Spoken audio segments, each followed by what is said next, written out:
Salut, c'est Steph. Bienvenue dans cette nouvelle vidéo dans laquelle je vais vous montrer comment faire un matériau procédural de vitrail et comment ajouter par la suite une image qui va se transformer en vitrail elle aussi. Vous pouvez d'ailleurs retrouver des textures procédurales sur ma page Gumroad. D'ailleurs, je les regroupe à chaque fois dans des nœuds entièrement personnalisables, donc ça vous permet de retrouver voilà, des choses que vous pouvez personnaliser de manière très intuitive et directement dans vos nouvelles scènes. Donc il y en a sur pas mal de thèmes différents. Il y a un thème horreur qui est d'ailleurs celui qui fonctionne le plus. Vous retrouvez aussi des packs un peu plus sur la nature. Donc voilà, je vous laisse aller checker ça sur ma page Gumroad. Et sur ce, je vous emmène tout de suite pour créer ce matériau de vitrail. Pour commencer, la première étape habituelle pour faire des textures procédurales, on va activer notre Wrangler, la petite extension. Pour ça, on va dans Edit Preferences. Dans le petit onglet Add-on ici, on fait une recherche à Node et on peut activer notre Wrangler si ce n'est pas déjà fait en cochant la petite case qui est ici. Voilà, donc une fois ça fait, on va supprimer le cube par défaut. Donc pour ça, je le sélectionne et je fais Supr. Je vais ajouter un nouvel objet, donc je fais majuscule A pour ça et dans Mesh, je vais ajouter un plan. Ensuite, ce plan, je vais lui faire une rotation à 90 degrés autour de l'axe Y, là, simplement pour le mettre à la verticale. Donc pour ça, je fais RY90. Voilà, donc ça vient bien le mettre à la verticale par rapport à l'axe Y. Et ensuite, je peux lui faire GZ1 pour le faire monter d'un mètre, parce qu'il fait 2 mètres d'eau. Donc en le faisant monter d'un mètre, ça va le mettre au niveau du sol. Voilà, donc une fois tout ça fait, je peux faire un petit CTRL A et All Transform pour appliquer toutes les transformations qu'on a fait, donc comme ça devient les défauts pour cet objet. Ok, donc on est bien pour commencer. Ensuite, pour ajouter une lumière ambiante, eh bien vous pouvez aller dans World Properties qui est ici, et si c'est pas déjà fait, ajoutez un petit Sky Texture qui est ici en cliquant sur la pastille jaune, et vous retrouvez Sky Texture ici, et vous pouvez mettre les mêmes réglages que moi si vous le désirez. Ok, donc on peut maintenant aller dans l'espace de travail Shading qui est ici. Je rezoome sur mon objet. Je passe sous Cycle. Alors de la même manière, Cycle, si vous n'êtes pas dessus, vous pouvez l'activer ici dans Render Properties. Au lieu de Heavy, vous pouvez mettre Cycle et bien passer en GPU pour que ce soit votre carte graphique qui gère l'affichage. Une fois tout ça fait, on va pouvoir cliquer sur New ici. Donc ce qui a pour effet de nous créer un nouveau matériau. Et donc pour créer cette texture procédurale de vitrail, eh bien on va commencer par ajouter une texture de Voronoi. On va utiliser le Voronoi pour faire ça. Donc je fais majuscule A dans Search, je vais chercher un Voronoi que je place ici. Grâce à notre Wrangler, on va pouvoir faire CTRL T qui va nous ajouter un nœud texture coordinate et un nœud mapping. Et pour ça, on va pouvoir rester sur Generated. On pourrait passer sur Object, mais Generated va très bien pour faire ça également.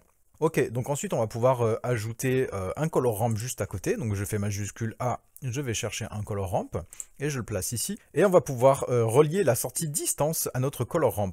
Voilà, donc pour me mettre en aperçu sur le nœud actuel, sur le nœud que je désire, je peux faire CTRL majuscule, clic gauche sur ce nœud. Et vous voyez que ça m'affiche l'aperçu directement de ce nœud sur mon objet. Voilà, donc là pour l'instant on ne voit pas apparaître de vitrail. Quoique on peut quand même commencer à apercevoir un peu des contours ici. C'est un peu l'effet qu'on va rechercher, mais pour ça on va pas utiliser la texture F1, on va aller directement sur la distance to edge, et là on commence à voir beaucoup plus s'afficher les choses comme on le veut. Pour vraiment chercher à faire nos vitraux, on va déjà chercher à faire, souvent il y a des petites parties en métal qui sont entre les différentes parties des vitraux. Donc là c'est ce qu'on va chercher à venir délimiter. Donc pour ça je vais simplement venir inverser mon noir et mon blanc ici, et je vais ramener mon noir vers la gauche de cette manière là, et vous voyez que là ça vient bien faire en blanc bien les parties que je vais vouloir faire ressortir pour faire ces jointures entre les différentes parties du vitrail. Donc là on peut se placer par exemple à une distance de 0,02 pour mon noir, et vous voyez que ça va bien faire quelque chose de très précis.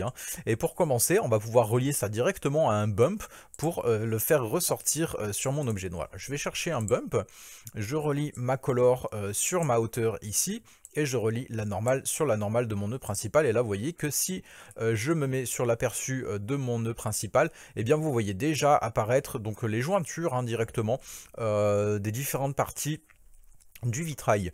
Donc là on n'a pas encore du tout l'aspect vert sur les parties centrales, mais on va y venir, mais au moins ça commence déjà un peu à prendre forme.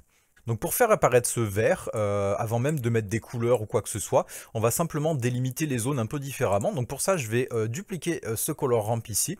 Donc pour ça, je fais majuscule D, je l'amène juste en dessous et je viens relier à nouveau la distance de ma texture sur le facteur de mon color ramp.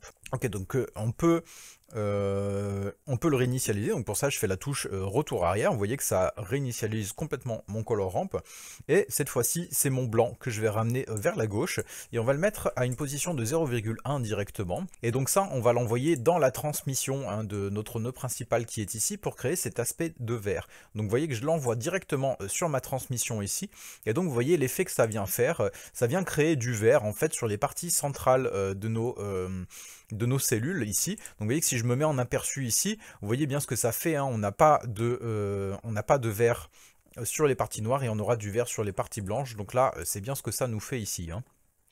Alors pourquoi j'ai laissé un dégradé comme ça ici? Je pourrais le ramener beaucoup plus vers la gauche comme ça. Et bien c'est pour faire un dégradé en fait vers quelque chose de plus opaque, plus on va vers la jointure, hein. Donc ça c'est un effet que moi j'ai voulu faire. Après rien ne vous empêche de faire différemment.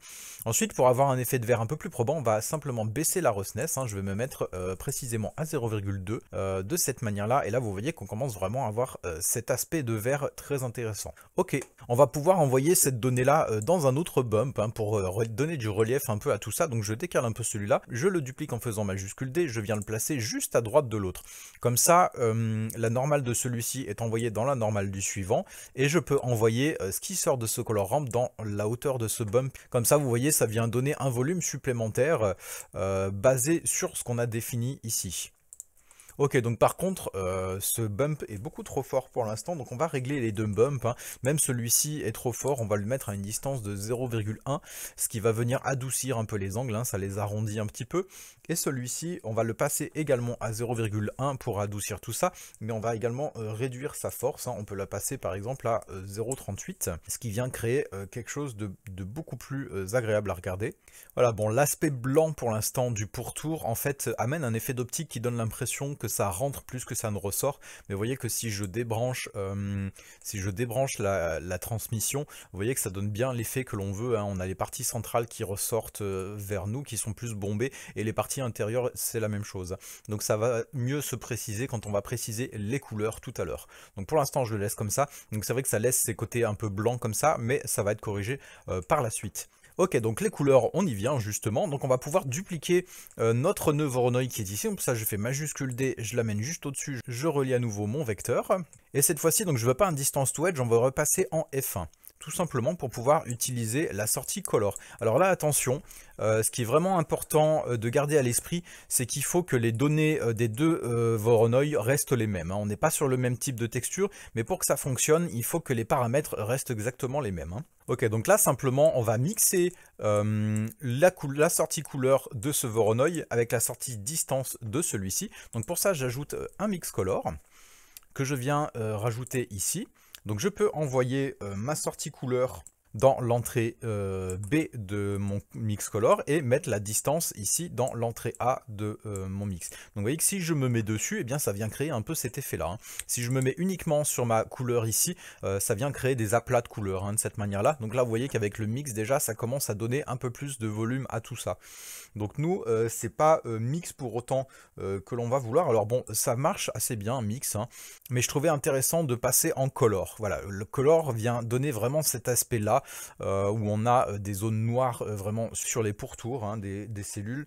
Et je trouve vraiment cet effet là intéressant. Et si on augmente le facteur qui est ici, vous voyez que ça vient renforcer les couleurs. Donc ce qui vient vraiment créer cet effet très très sympa de mix entre les deux. Voilà, pour rappel, hein, si je me mets uniquement sur ma sortie couleur, ça donne ça. Si je me mets uniquement sur ma distance, ça donne ça. Donc là, de mixer les deux de cette manière-là, vous voyez un peu l'effet que ça peut donner, hein. C'est vraiment super cool. Du coup, on va pouvoir envoyer ça directement dans notre couleur de base qui est ici. Je me remets sur mon nœud principal là pour voir un peu ce que ça donne. Et là, vous voyez que déjà, on n'a plus ce côté blanc qu'on avait sur le pourtour ici, hein. Il a complètement disparu. Du coup, on a un affichage qui se fait beaucoup plus sympa. Et là, vous voyez qu'on a déjà un vitrail qui est ultra satisfaisant, hein. On va pas s'arrêter là, mais pour autant, il est déjà super beau, déjà à cet état-là. Donc là, simplement, ce qui peut rajouter très rapidement au charme, eh bien, c'est que les parties qui sont ici sur le pourtour, eh bien, on les met en métallique, hein, tout simplement. Donc pour ça, on va relier directement cette sortie-là à ma donnée de métallique ici, et ça vient donner un peu cet aspect directement de métal hein, sur les parties qui sont au milieu, qui rajoutent déjà énormément au charme également. Et enfin, ces parties centrales, j'aimerais bien qu'elles soient complètement blanches, hein. Pour ça, je vais prendre ce qui est ici, parce que là, elles sont blanches, et je vais y mixer avec cette sortie-là, tout simplement. Donc pour ça, je rajoute encore un mix color, clac. Je l'ajoute sur ce fil ici, et je viens relier donc la couleur ici, dans la deuxième entrée, et simplement, je vais l'ajouter à l'autre. Tout simplement. Donc pour ça, je vais, au lieu de mix, je vais me mettre sur add. Et donc ça va venir ajouter ce blanc par-dessus les données de couleur qu'on avait déjà à la base. Et là, vous voyez l'effet que ça peut rendre. Hein. On a vraiment ce côté métallique qui ressort encore plus hein, pour les parties centrales, ce qui donne vraiment beaucoup de charme à tout ça. Voilà, donc là, on n'est pas sur un effet total. Si vous voulez vraiment avoir un blanc très pur au milieu, eh bien vous pouvez carrément monter le facteur à 1. Parce que si vous restez à 0,5, ça laisse une valeur un peu de gris. Donc voilà, après, à vous de voir ce que vous préférez, c'est vrai que le gris rend plutôt pas mal pour cet aspect métal. C'est vrai qu'on a rarement du métal entièrement blanc. Et donc voilà, pour cette première partie, on a déjà un vitrail qui est ultra efficace. Hein. Vous voyez, alors on peut renforcer les couleurs, si vous voulez des couleurs un peu plus pétantes. Donc on va pouvoir pour ça mettre un No Brightness Contrast. Donc pour ça, je vais chercher, hop, un Brightness Contrast. Je le mets sur ce fil ici. Et je peux venir renforcer le contraste en fait des couleurs qui sortent ici. Donc par exemple, on peut aller, alors pas trop fort, hein, on peut augmenter doucement les valeurs, mais vous voyez que en augmentant le contraste, ça vient renforcer les couleurs que l'on a. Donc voilà, si vous voulez des couleurs un peu plus pétantes, vous pouvez le faire de cette manière-là. Et donc vous voyez que le résultat est vraiment très cool.